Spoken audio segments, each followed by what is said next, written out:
All right, here we go. The Hunting Landman Podcast, episode 69, coming at you. Hard to believe we've been doing it this many episodes, but we have. We're getting old. All right, this week we're going to talk about buying land out of state. You know, what kind of things we're learning as we're buying land out of state, and as of course a lot of my buyers are buying land out of state, out of Louisiana into Mississippi and into other states, and some things you can learn. But before we get going too far, this podcast and everything Hunting Landman is always brought to you by Southern Ag Credit. They do a great job with us. Y'all couldn't believe how much I'm on the phone with the people from Southern Ag Credit getting deals done. I closed a deal yesterday that another bank couldn't get done. Southern Ag Credit got it done, and we're constantly doing stuff with them. I keep a file on some of those loan officers' desk, and they do a great job. So Southern Ag Credit for all your financing, even out-of-state properties. All right, out-of-state property. So we just bought our first property, me and my dad, in Oklahoma. Y'all know if you listen to the podcast or pay attention, we've been buying land in Missouri for several years. All right, Slade, why Oklahoma? Let's start there. Well, Oklahoma is still one of the few places where you can kill 160, 170-inch plus deer, and the land's still relatively cheap. You know, depending on the areas, you can buy land from $1,500 an acre to $2,500 an acre. In Oklahoma. It varies by region, but I've always hunted in Kansas, just north of where we bought in Oklahoma.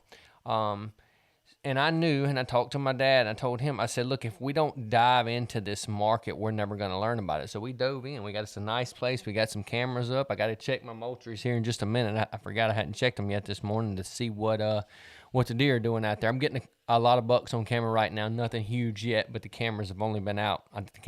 We put the cameras out a week ago today. So we're getting a lot of deer on camera there every day. It's a little bit more deer. All right, how do you get comfortable buying land out of state? And like I said earlier, this could apply to the guy who's sitting in New Orleans, Baton Rouge, and thinking, man, I've never bought a piece of land in Mississippi. What are the details? What are the rules? First of all, local knowledge is king. You got to get some local knowledge. How did I find, and I'm using Oklahoma and Missouri as references here because this is my personal experience buying stuff out of state, and I think you can apply that to where you buy when you buy land out of state, if it's in the Midwest or, as most of my buyers are doing, buying land right here in Mississippi. Local knowledge. So I have a buddy of mine who's an agent out there in Oklahoma, and I kind of told him what I was looking for and what I was thinking about doing, and he found me an off-market deal, and I trust him. I asked a lot of questions. I went up there and flew up there, looked at the property with him, and then I went again last weekend. I think we got as I preach all the time, I think we got a good deal on the property. I don't think we got a home run.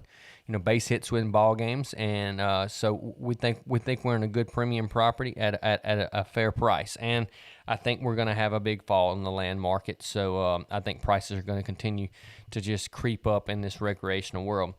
So, the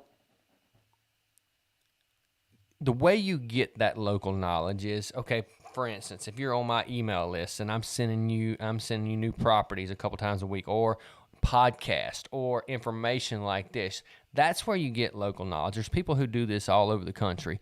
And if you're buying land in Mississippi, don't just get the information from me. You need to get the information from me. You need to get the information from other people, because this is your decision. This is your biggest asset you're probably ever going to buy, or one of the biggest, and you need to get comfortable with that decision. So listen to some other people's podcasts. There's some great people out there doing some stuff. Call agents. I tell my clients all the time, be the squeaky wheel. It is not going to bother me if you call me once a week, once every other week, just to chat about the land market and land news. That's not, that doesn't bother me a bit. And most agents, they're okay, because if they know you're sincere and you're going to buy something, you're just getting comfortable with it, we're here to guide you on the process. In fact, it's a good weeding process. If the agent doesn't want to give you the time of day to work with you to make sure you make a good purchase, you may not want to use that agent in the future. So that's actually a good point. We're doing the land news. We're going to do one right after this, and that's a good thing too. Every week you can be paying attention, doing your own research on on the land news stuff. You can get on my website. You can get on Land Watch and just start looking at what properties are listing at. When are they selling? What's the hot areas? And then you really define what you're looking for. And then kind of the last step of that process is you got to go put your feet on some properties. Some of the best properties you'll ever look at is a wrong property. I've heard me say that before. So if you call me and we meet at Vines and we go to the get on the yellow buggy and we go look at 2 of the wrong properties, you're like, this ain't for me. But then we ride on that right property. You didn't even know that you'd be interested in this property till you got on it, and you would not know that unless you come look. So going to look is important. I also suggest in Missouri, the reason I was able to get comfortable up there is all this information I'm telling you now. Also, I hunted up in that area for several years, turkey and deer hunted. So I learned the area, learned the agents that worked that area. I met some farmers, met some local hunters, stayed in contact with them. So you learn so much from those people. Your local hunters, everybody's going to kind of have an agenda when they talk to you, and I don't mean that in a negative way, but hunters are going to think like hunters think, and their knowledge may be limited. Farmers are the same way. They're going to think how they think. Their knowledge may be limited. And then agents the same way. That's why it's a good idea, that's why it's a good idea to get information from different sources, so you can kind of hone in on, okay, this is what I'm interested in, this is what's important to me. And I do that myself. I would be lying to you if I didn't say I was biased in some things. I try not to be, but it's just human behavior. So get information from several sources. But let's say you're thinking about, man, Slade, I want to buy a piece of property up towards Natchez. Well, go, find a buddy that hunts up by Natchez, or a friend, or a cousin or something. And I know he may not want you to come kill his big buck. Say, hey, man, do you just mind if I come up, hang out at the camp, shoot a doe, go look around the area, stuff like that. Figure out what you want. You may go to an old ratty hunting camp and say, no, I want something really nice for my family. Well, you check that box, you figured out what you want. So get involved in the area. Come hunt some public land in the area. And when you're midday, when you're not hunting, ride around, look at properties. You've got to do your own research. You can't 100% rely on local agents and local stuff. You need to be looking online at properties. Information is so easy to get out there as far as, what properties listen at, what properties are selling at, and if you're in agents' ear and locals' ears and you're looking online, it won't take you long, and you'll have. Hold on, the dog's trying to get in. You let him in. You won't take long until you'll have a good base of knowledge about whatever you're interested in. All right, I've got a couple things written down here. I covered a lot of it.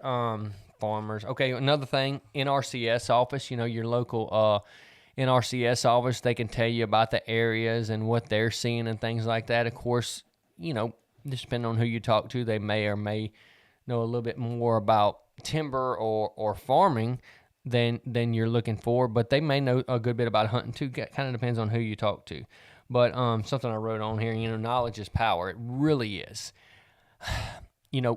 And let me give you an example of this. One of the properties, and I won't mention which one, but one of the properties we bought in Missouri last year, I saw that property come online because I pay attention to that local market up there where we buy and sell.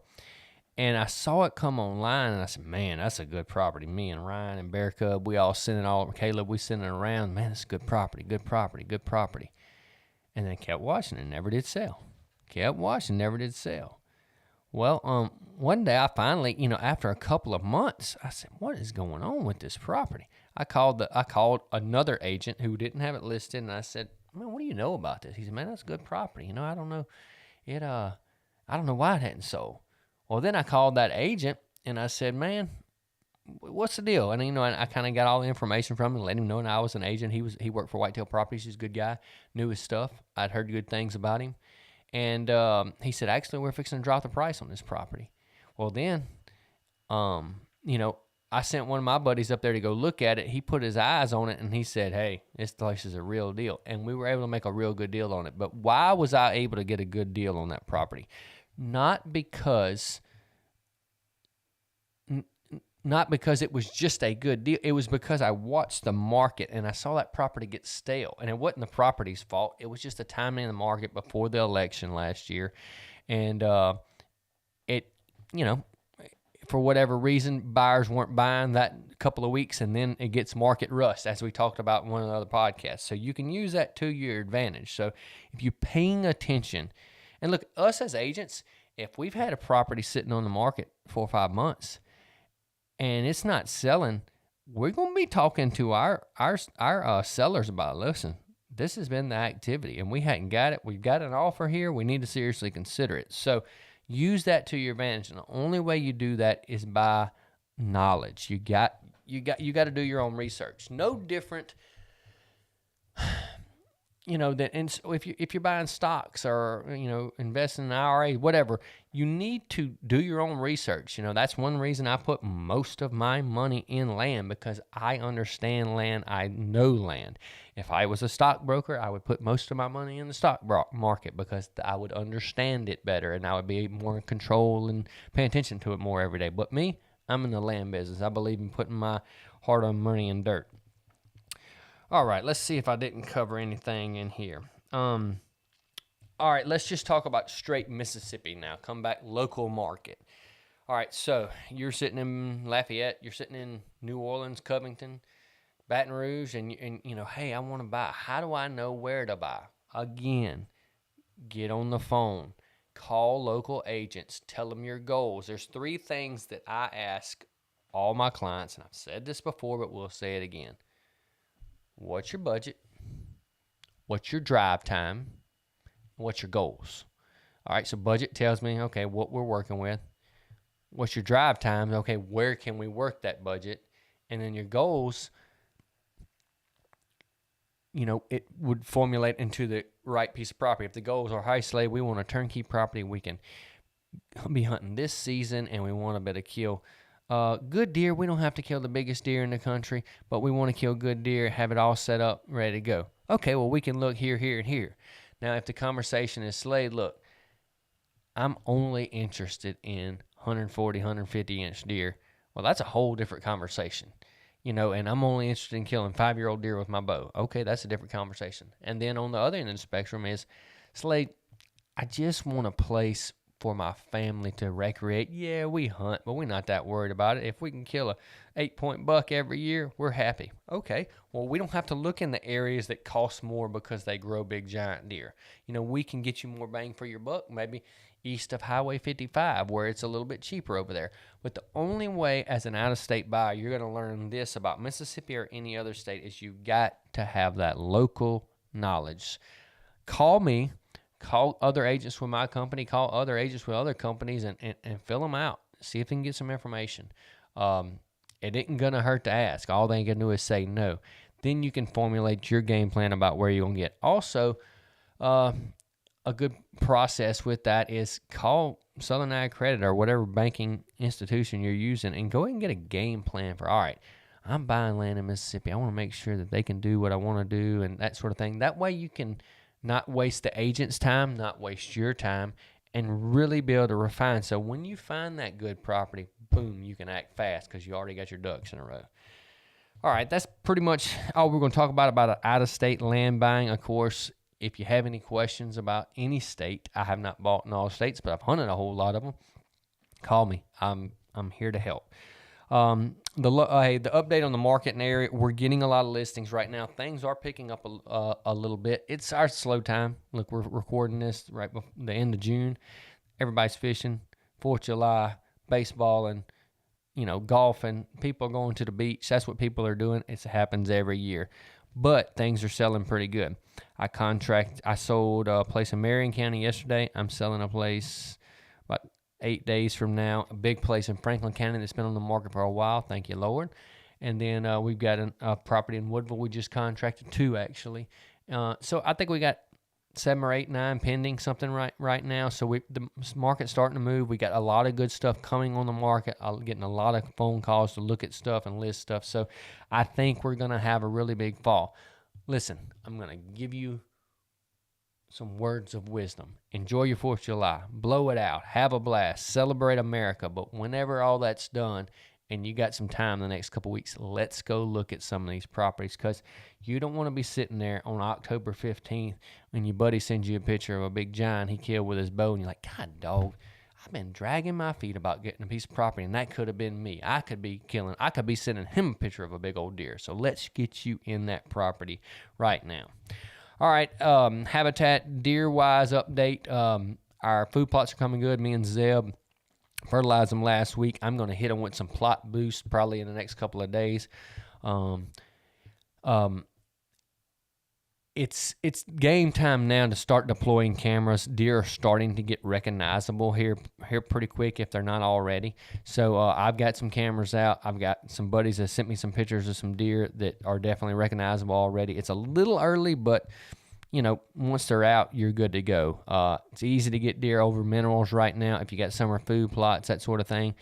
But if you find that big shooter now, you can start game planning. It's not too late. You can get a late summer food plot in. You can build a new food plot. You can, there's a lot of, put a new feeder up or a new setup up that you need him to get used to. You can do those sort of things. Now's the time to do that. But if you're sitting out there and you don't have a piece of property to do all these things, guess what? That's what we do. We can help. We're here to help. So let's find you a property today.